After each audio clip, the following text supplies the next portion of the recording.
it's your girl again, Bola Tito Fatoki at Spedeveryday. I am so glad to be here today.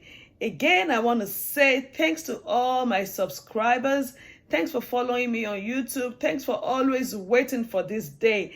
And to all the new subscribers, to people watching for the first time, I want to really appreciate you. And I hope you continue to watch, you learn from the videos, and you keep sharing, because you never can tell who needs just this information.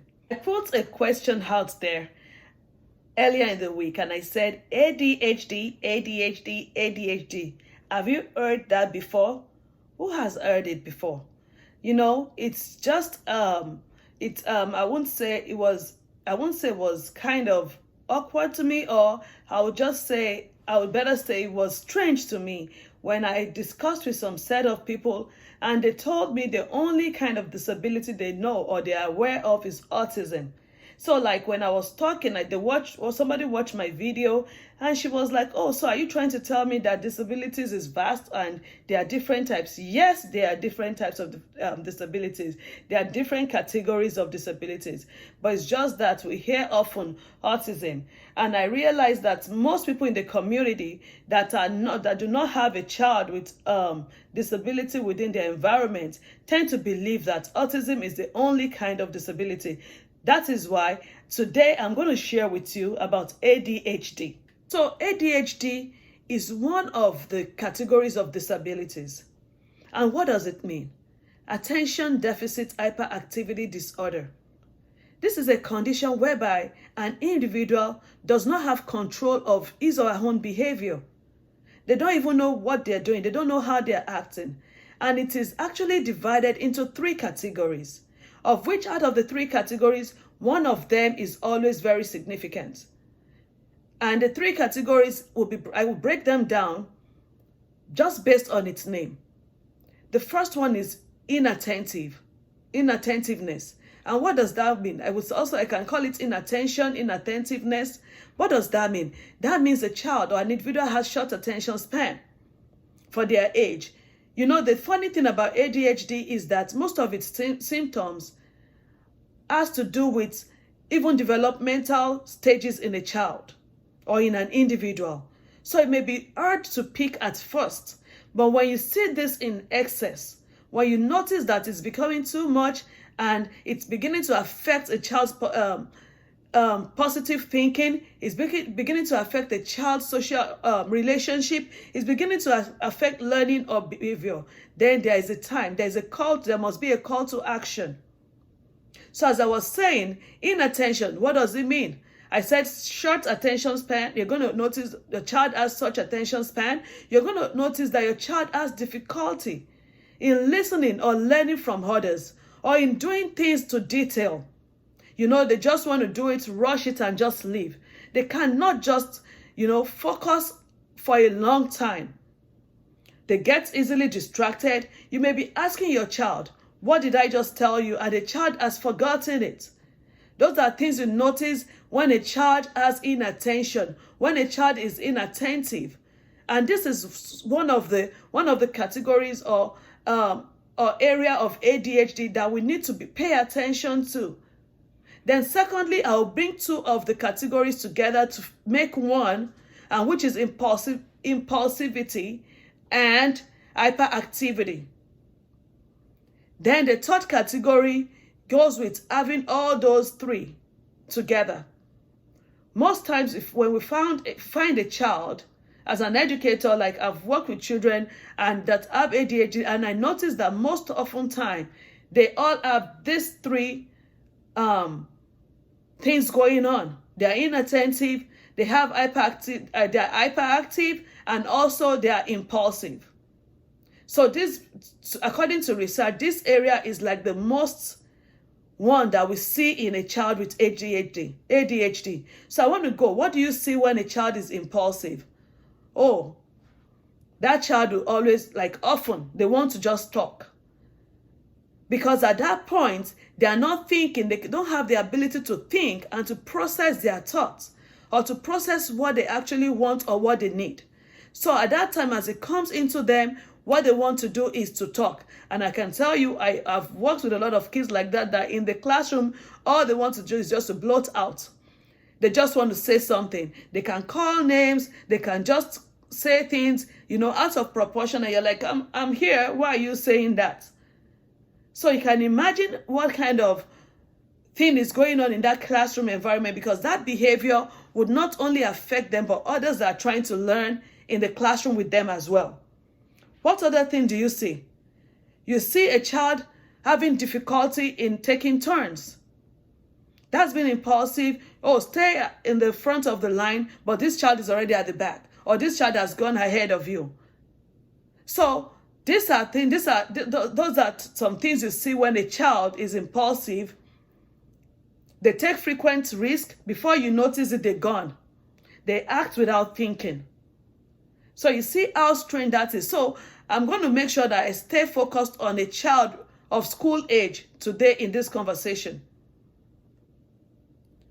Simply because I have a guest that you'd love to meet coming on next week. And she's going to be talking to us about ADHD in adults. So it's not just children having ADHD. We also have adults. When children grow and it is not properly managed, they grow into adults with ADHD. So I would be inviting Dr. Spedeveryday here to speak with us about that, because we need to hear that. A lot of people, spouses, organizations, they don't understand how their workers or leaders in their organization, or a husband or a father or a mother acts. And it may not just be them acting like that. It may just be ADHD. Dr. Spedeveryday will be here to talk to us about that next week. And I do not want you to miss that session, because she works at the Department of Psychiatry in the University College Hospital in Ibadan. And she is vast. You really want to hear from her. And she'll be telling us and giving us tips on how to help our family, or even as an individual, how to help ourselves. So let me keep going. Then let's talk about hyperactivity. What do I notice in a child that is hyperactive? Fine, everybody always say, oh, trouble too. The child is too, he jumps around, he does this around. But when things are done excessively, what do you notice? One, the child is constantly in motion. Wants to run, wants to jump, wants to climb. The child cannot sit still. Hyperactive. You know that this is excessive. These are children that are kids in the classroom that you need to constantly make sure that there's an adult sitting close to them. Or these are kids at home that you need to make sure that you cannot leave them alone in the room, because by the time you get there, they are turned all over. So, this is different from a child developing. Because when a child is developing and it's just the normal growth, at that time, that child has a low minimum in those activities compared to a child with ADHD. A child that is hyperactive talks without caution, talks too much, talks excessively. They cannot just engage. They can't do things quietly. When it is work, you can't just give them a quiet work. You can't put them in a quiet group. It's hard. It's difficult. So we're going to look at things like that. So if I have a child with such condition, if I have a child that is doing all that, and I've noticed all those things in the child's behavior, what do I do? You just don't listen to this video today and then you're home and you're like, oh, that must be my child with ADHD. No. You need the expertise of a professional. Most importantly, your child's pediatrician. Talk to your pediatrician about what you've noticed about your child. Talk to a family doctor. Talk to a social worker. Talk to a psychiatrist. Talk to a psychologist. All these people have the expertise. They have the knowledge to be able to diagnose your child and to know if your child truly has or can be categorized as having ADHD or not. Now, I'm going to say again that ADHD is very common and is a behavior disorder. It's common, and even medically, there are a lot of researches going on. In fact, I can say that based on research in the Child and Mental health, child and adolescent mental health. ADHD is one of those top there researches that they're doing, because constantly professionals are trying to find the causes, what's causing it, how it can be, how they can help and all that.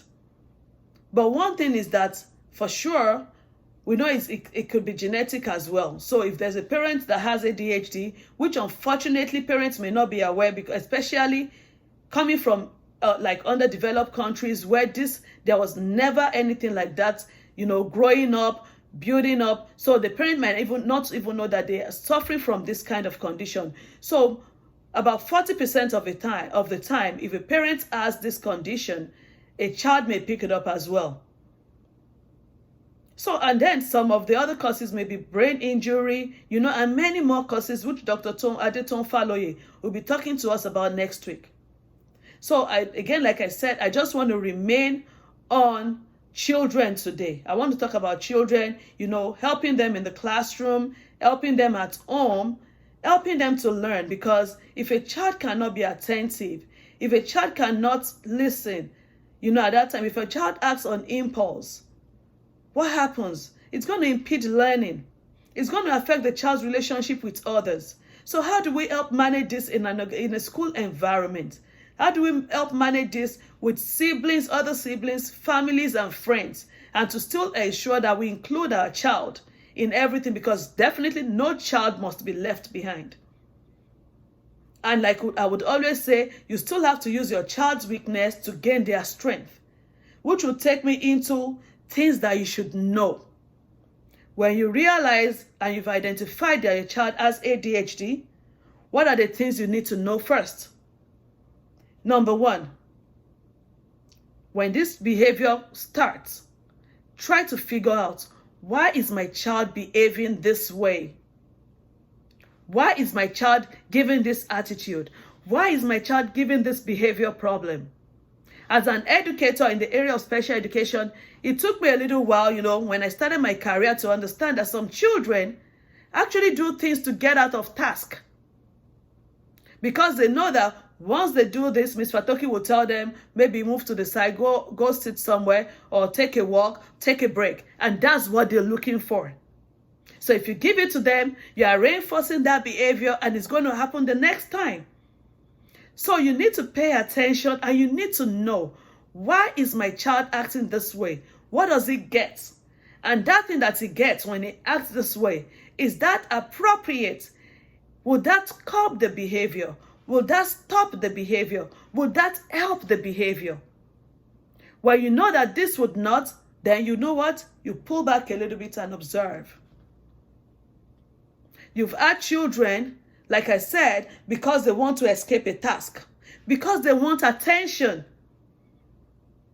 So like it's constantly, okay, this child keeps jumping up, or in the store, blotting out, oh, I want candy. And once I say that, and my mom doesn't want to feel embarrassed or ashamed, or she just wants to satisfy my desire, I'm sure she will give me the candy I want. Parents, this is the time for us to know that giving such a child can make the behavior continuous, may not be able to stop or to do what we actually need in our child. There are times, like I always say, take your eyes off. Pretend that you cannot see. Pretend that you don't know. But while you're doing that, you are not just pretending and taking your face off. Your brain is working. Your other what's it called? Your others, the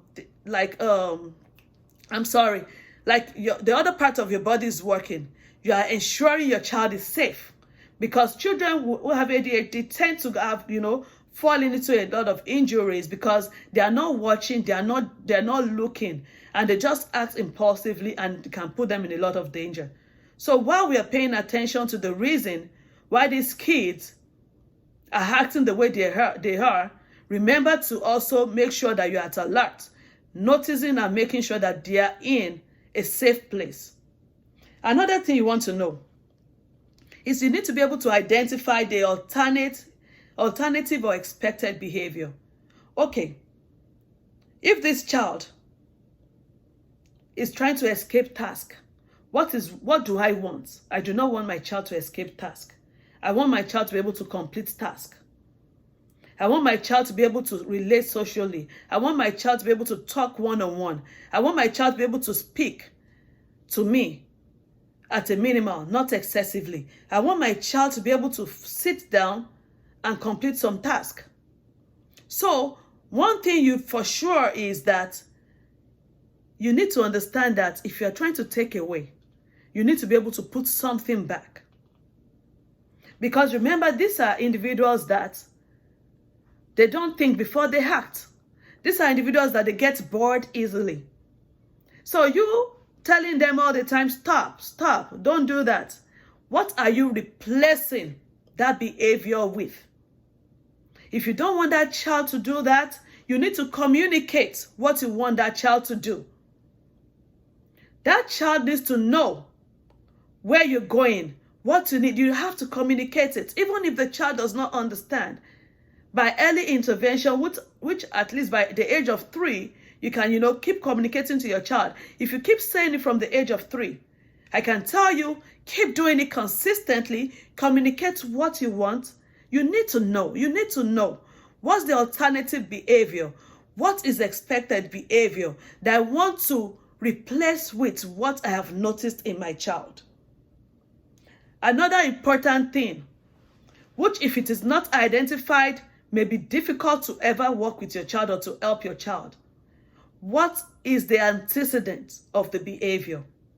Yeah, my child acts impulsively. My child isn't attentive. My child will not focus. My child will not sit still. Yes, this child has a condition, ADHD, but what triggers it? What starts it? What is the antecedent? When this happened, is it when that happened? My child cannot focus because there's another noise. There's a TV on. There are other kids around talking. You see how that blends in. If you know what starts it, if you know what triggers your child, if you know the antecedent of such behavior for your child, you can eliminate that first. Then you have something to deal with. Because once you take that off, the next thing is then you want to be able to regulate your child's behavior, to be able to fit into that situation if you are not in your comfort zone. But to do that, you need to be able to know how that can work out. Now, how can we help children with ADHD? We've identified the antecedents, we know the behavior, we know why they're trying to act that way, we have all those reasons, but how do we help? One thing is that as a special education teacher, for sure, a child with ADHD cannot or is not capable of completing a task at a stretch. So parents, educators, we need to understand that we need to break down tasks. We need to make them short. And, when people say, oh, why do you want to do that? Or why are you doing that for your child? I just tell them that you also want your own peace. Because look at it this way. You want your child to complete a stretch. Let's say, for example, 20 questions. And your child starts on 20 questions. You know inside of you that your child is not capable of fixing those 20 questions at a stretch. So now you've not set that tone. You've not helped your child. But instead, you just give it to your child to work on. Then it does 2 questions, starts jumping around. You work yourself out, you work your child out because at that time you want to correct. I told you go do this, I told you go figure that out. But if you have already paced your child, you already conditioned your own self as self-care for yourself. I want you to do 20 questions, but you know what? You have 20 minutes, go do 2 questions first. So even if he finishes 2 questions in 20 minutes and he stops within 20 minutes and he jumps around, you've achieved that progress with your child. You are not stressed because you know that he met that time, he met the goal, then you've given him time then to start on the next one. So the child already is conditioned to waiting for the timer to go off. The child is conditioned to knowing that, oh, I still get to do what I want to do when I finish these 2, even though I have more. So let's think about that. What other thing? Make sure you know your child's attention time. When does this child focus more? Usually, most times, children in the morning when they wake up, eating breakfast, they're good to go. At that time, they're still active, and that's the best time to kick in the academic stuff. Because it's not that they're all eye up there at the moment. And even if they're eye up there, you can still set that tone because it's still early. By the time it shifts into the afternoon or evening time, they're seeing a lot of distractions around. At that time, you know what I would say? Kick in some sports. Kick in things that you know that your child likes to do. Most parents will tell me that, when they get home after school, they go to the basketball court. Because, this is a kind of condition that even in the house can be overwhelming. So that child, you have to be at the same pace with that child. You have to always have something to give that child. You cannot keep a child with ADHD idle. It cannot work. So you need to figure out things that this child like to be able to, especially sports, where they can divert their energy, where they can kick in their energy, and at that time they're not infringing harm to themselves or injury on themselves. It can be a trampoline. At times they may not like these things at the beginning, but you can make it a regular schedule. You can do with your child if you're capable or able to, so that they can build that strength from there. And even when it is time for them to self-regulate on themselves, they can just go into it. What else? We need to give direct instructions. Helping a child with ADHD needs direct instruction.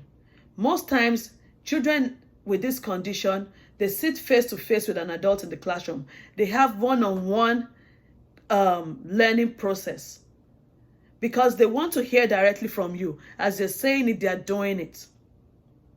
And while you're saying this, you're writing it down so that they can have something to go back to. Because let me tell you something that I've noticed. Even though they're hearing you at this time, it may not sink.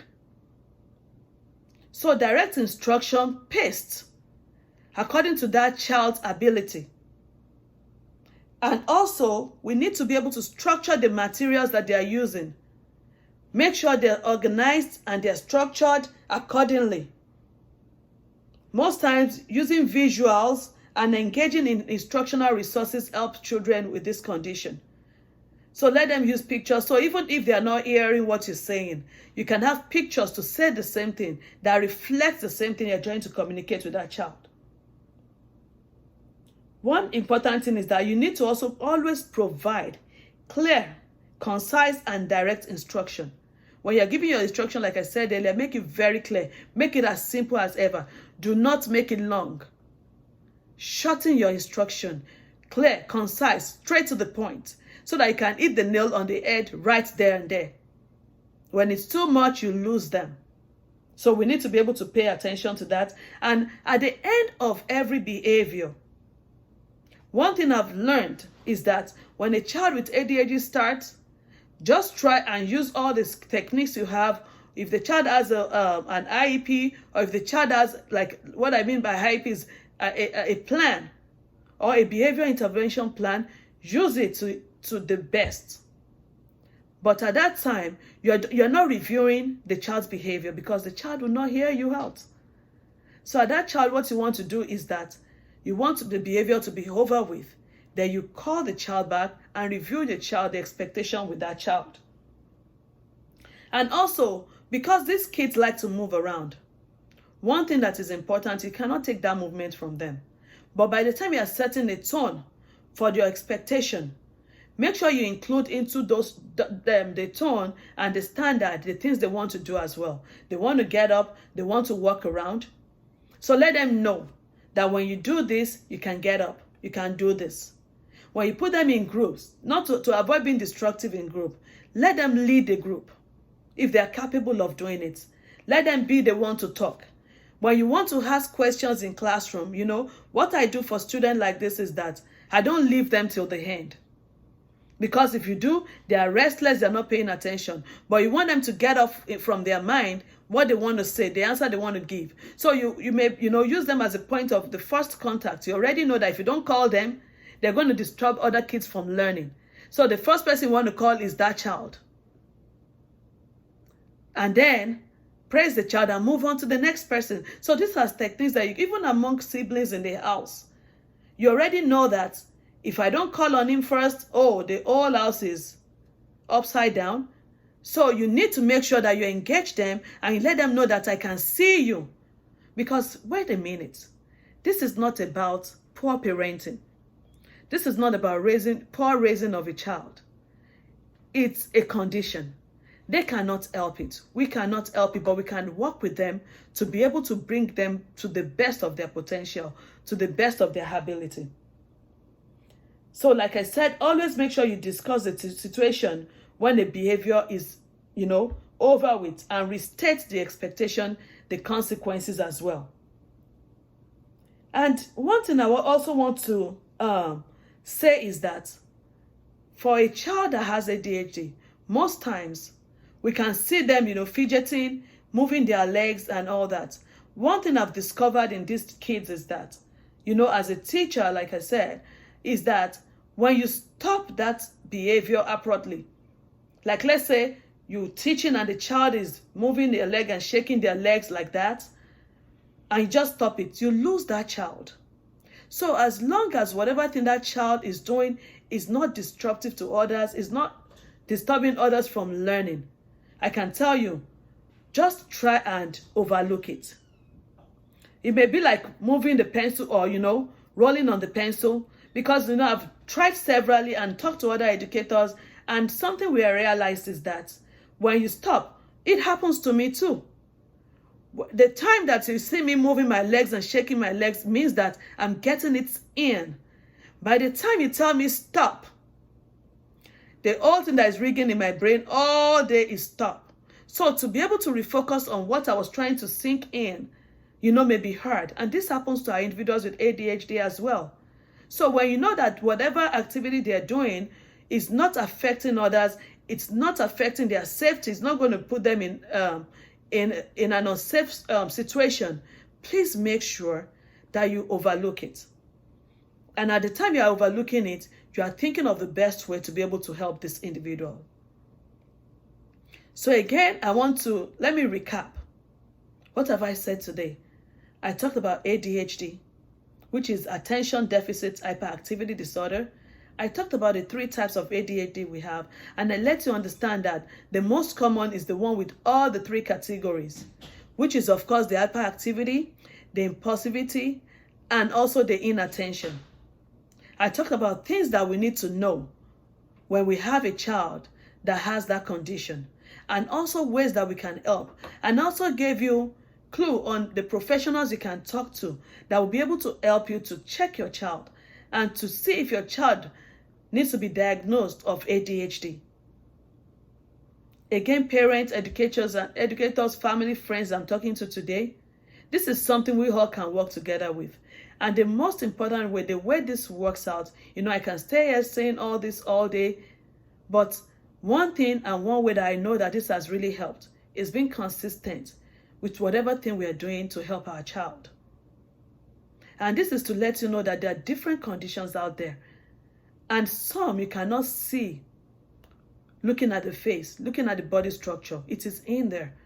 So please, let us always see the able in our child. Let us always see the uniqueness in that child, and always use the strengths, the weakness that they have, to build their strengths and to make them a better adult. And finally, again, I want to restate, if you're thinking of who can diagnose your child, talk to psychiatrists, talk to psychologists, talk to pediatricians, neurologists, and clinical social workers. These people have the expert knowledge to be able to help and to diagnose our child. Again, do not miss next week, because we'll be talking about ADHD in adults. You never know. Maybe your spouse has it. Maybe even your parents, even you as an adult, you're still wondering what's going on with me. I don't seem to fit in all the time. It may be that. So let's watch out for next week, Friday, and Dr. Adetun Faloye from the University College Hospital in Ibadan, your state, Nigeria, will be here with us to share with us.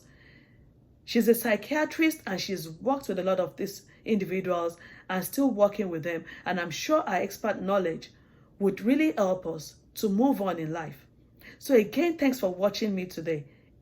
It's your girl Bola Titofatoki. Do not forget to subscribe to my YouTube channel, Sped Everyday, and please share, because you never know who needs this information. It may just be that neighbor or that lady next door. Thanks for watching. See you next week, Friday. I love you all.